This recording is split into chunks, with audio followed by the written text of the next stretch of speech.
আইনশৃঙ্খলা পরিস্থিতি সারা বাংলাদেশে অবস্থা খুব খারাপ এবং আমরা এটা তো দৃশ্যমান যে পুলিশ তার কাজ করছে না সেভাবে যেভাবে আমরা আশা করেছিলাম।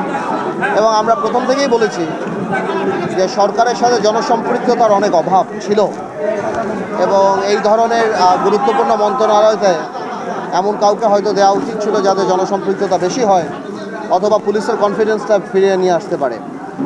আমি গতকালকে শুনেছি আপনার উপদেষ্টার বক্তব্য, তবে এটাকে উড়িয়ে দিয়ে দেওয়া যায় না যে এখানে আওয়ামী লীগের বা বিগত যে সরকার তার যথেষ্ট পরিমাণ অবৈধ অর্থ আছে এবং দেশের একটা পরিস্থিতি খারাপ হলে পলিটিক্যাল বেনিফিট সেই সরকারই পাবে। তো আমি সেটাকে উড়িয়ে দিচ্ছি না, আবার অ্যাট দ্য সেম টাইম আমাদের এই বর্তমান সরকারও যে 100% এফোর্ট দিচ্ছে বা সাকসেসফুলি কাজ করছে আমি সেটাও বুঝি।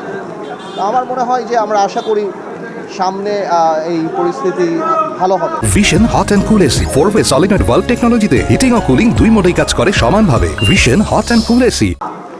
আর আপনি যে ছাত্রদের নতুন দলের কথা বলছেন, গণতান্ত্রিক দেশে আমরা সব ধরনের দলকেই আমরা স্বাগত জানাই।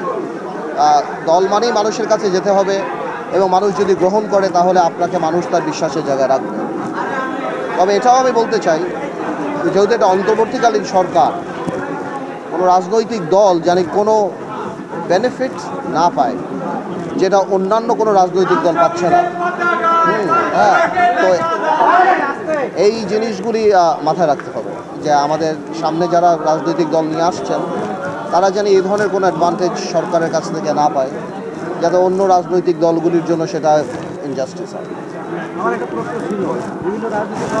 একদম প্রথম থেকেই যে একটা সংস্কারও হবে এবং নির্বাচনমুখী সংস্কার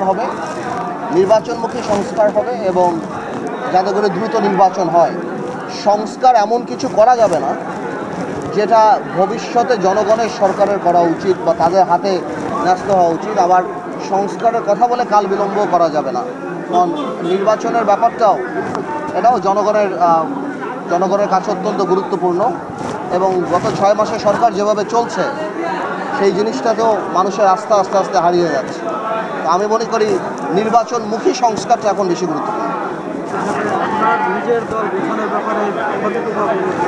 আমরা তো আলহামদুলিল্লাহ খুব ভালোভাবে দল গোছাচ্ছি। আমরা ঢাকা সিটিতে আপনারা জানবেন, আপনারা রিসেন্টলি আমাদের প্রোগ্রাম দেখেছেন এবং রমজানের পরে আমাদের আবার ব্যাপক প্রোগ্রাম হবে। শুধু ঢাকা না, সারা বাংলাদেশ থেকে যারা পজিটিভ পলিটিক্স করতে চায় এই ধরনের অনেক মানুষ আমাদের সাথে যোগাযোগ করছে। ইনশাল্লাহ বাকিটা আল্লাহ ছেড়ে সময় বলে দেবে।